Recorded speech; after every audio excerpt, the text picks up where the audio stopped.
Here we go. It's been a long absence, but we have an action-packed weekend. Everybody knows what I'm talking about. We got Champions League final tomorrow, Manchester City against Chelsea. We got our very own Christian Pulisic going to be on the pitch, whether it's as a sub or as a starter. We will find out tomorrow morning. Either way, I know how it feels, okay? Tracking a player for so long, spotlighting him, watching his every game, every minute, the happiness when he does well, when he starts and gets a goal or an assist and makes an impact, the disappointment when he doesn't start, when he's injured. We've done it all this season under Christian Pulisic, and this guy has always exceeded expectations. He's always shown up in the big moments, and I have no doubt in my mind that he will be a protagonist tomorrow, whether that's as a starter or as a key sub, super sub per se in the game. Let's cross our fingers that he comes out of this on top, okay? Huge weekend. Sunday's more relevant than Saturday when it comes to our USMNT, the things we've been discussing all along. We play a real opponent. Switzerland, it's not a world power, but they are up there, okay? They're in the maybe 15th. I don't even know what the FIFA rankings look like, but they're a worthy opponent. They're prepping for the Euro Cup. They have a formidable roster. I'm not here to break down Switzerland. I'm here to talk about the U.S. national team against Switzerland. We'll talk a little bit about Nations League. Heck, in a week's time, we could be on the eve of the game against Mexico. Our heated rival, we say that we're there. We say we're surpassing them. We're going to get another shot at Mexico in 1 week's time. We'll discuss that a little bit. So let's get straight to it, okay? If we're talking about the U.S. versus Switzerland, we talked about we're the opponents.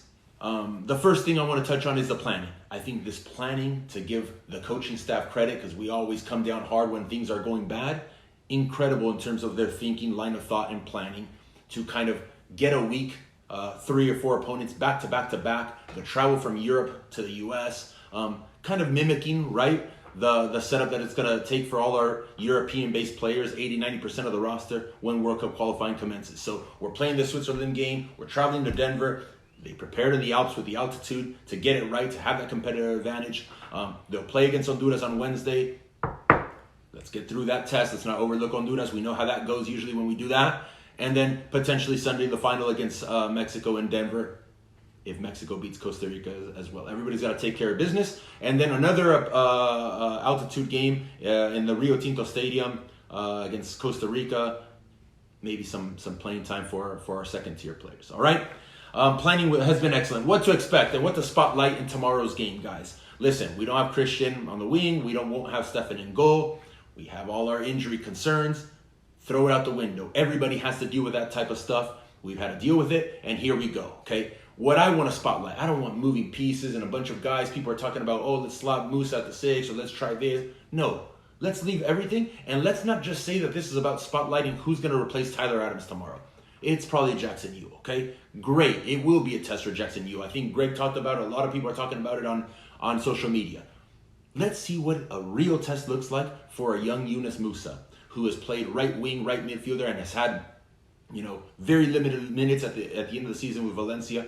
But we're talking about Yunus as the next big coming. Let's see how he looks. I love Yunus. I'm a big fan. Let's see what he looks like tomorrow in that dual 8 role. Let's see what Weston looks like tomorrow in the dual 8 role and spotlight him against a real opponent, not against Guatemala or Nicaragua or Jamaica or Cuba. Okay, he's playing against Switzerland tomorrow, and he's going to be playing against Mexico in a week's time, hopefully. So that's what I want to see in tomorrow's game. Jackson Yu, I think, might give us even better balance. He might get us better out of the back. He'll get more ball control and ball security for us. Let's see what Weston and Musa bring to the table, because that's the players that have been hyped up. That's the midfield that everybody's dreamt about or dreaming about, and those guys aren't even playing central midfield. So it's going to be a tough test in the middle of the park tomorrow.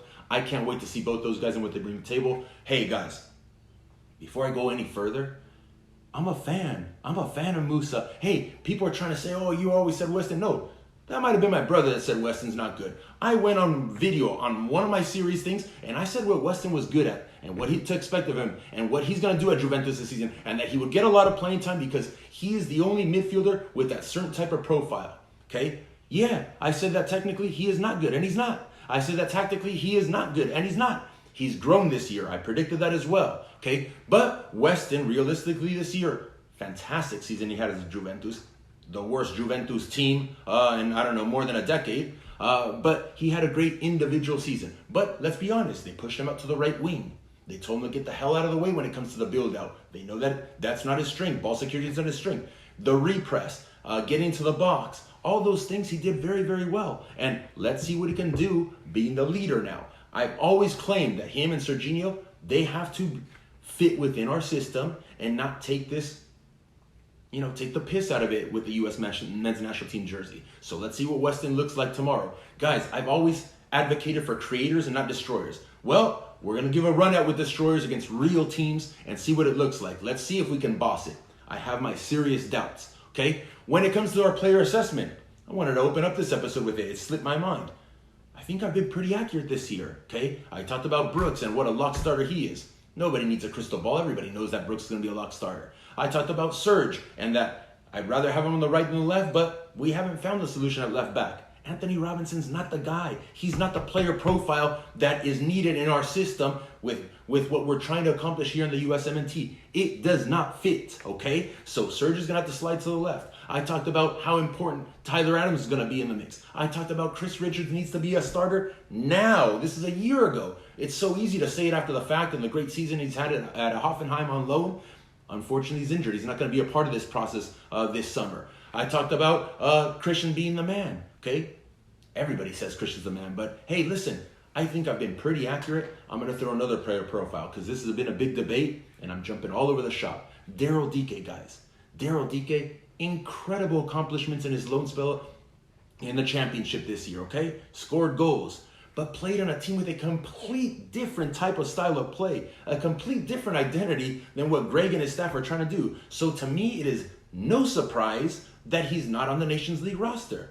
It's actually a surprise that he's actually included and being part of the group. I think they're keeping him around because he's a different profile. He could be a plan C or a plan D in certain types of games where a matchup could be exploited, but he does not fit with these types of players, with Christian, with Gio, with Serginho. It's a complete different soccer language being spoken on the field when it comes to Daryl Dike and those guys. So listen, I don't know Siba Chu that well. I'm intrigued to see him more at depth in these next few games if he gets opportunity, but it is no surprise. Player profiles are huge, and we'll talk about that a little bit further. So what to expect in terms of the lineup, I think it's going to be Horvath. You guys know, talking about previews and player assessments and all that. I talked about David Ochoa in my inaugural episodes when we broke down the U20s last year. What confidence, what swagger, what qualities he has. And it's no surprise that David Ochoa is part of this roster. And it's no surprise, in my opinion, he should be the number 2 behind Zach Steffen right now. Okay, not down the line. So I think we'll get Horvath. I think it'll be Dest on the left. I think we're going to get Brooks and Miazga at center back. I think we'll get Reggie Cannon or DeAndre. Either or, Jackson, Eunice, and Weston in the midfield. Up top, it'll either be Wea or Aronson on the left, Gio on the right, and Josh Sargent at the 9. Let's see it against a real opponent starting on Sunday. I have huge expectations, and I can't wait to see what our guys bring to the table. Listen, we've had an incredible run. People have spotlighted. We have championship mentality. We have incredibly talented individual players that have had tremendous, unprecedented success in their clubs. When it all comes down together and they put on the U.S. kit is what matters, okay? What somebody does for Leipzig or Salzburg or Dortmund or Werder Bremen does not matter to me, okay? Or should it matter to the USMNT fans? Yes, we're supportive of the individual, but who's a Werder Bremen fan here, huh? Realistically, who cares about Boa Vista? Who watches all of Boa Vista and says, oh, I'm a Boa Vista diehard until I die? No, we care what Reggie Cannon does on the U.S. men's national team. So, that said, I'm going to transition a little bit, briefly, to Nations League, okay? In 4 or 5 days' time, we play Honduras and potentially Mexico, the showdown. Guys, there is no time for excuses. We need to win. I think Greg Berhalter said this is about winning. This is about testing certain players and challenging them, but it's about winning trophies now, okay? We have this unprecedented talent. Let's put it on the field and go get a dub. And I don't want to hear excuses. I don't want to hear that we're missing Tyler Adams. I don't want to hear that Aaron Long, or what if Jordan Morris, or what if this guy, or what if that guy, or what if Christian wasn't so tired from playing the Champions League final, or what if Zach Steffen would have got more playing time. Let's go and win this thing and raise a cup against our adversary, against Mexico, 1 week from Sunday. That's what has to be the main focus, and no excuse is valid, okay? Because if we want to go down that end, Mexico doesn't have Raul Jimenez. They can make the excuse. We don't have our best player, our leading goal scorer. I'm not hearing that, okay? I'm not hearing it from that camp. I'm hearing straight up Tata Martino doesn't give two fucks where Raul Jimenez is. He would love to have him, but he's not here, so we're going to go with who we have here. And speaking of which, when we talk about player profile, how important that is to the collective of the team, and when a manager has a clear set identity and what he wants from his individual players, where is Chicharito?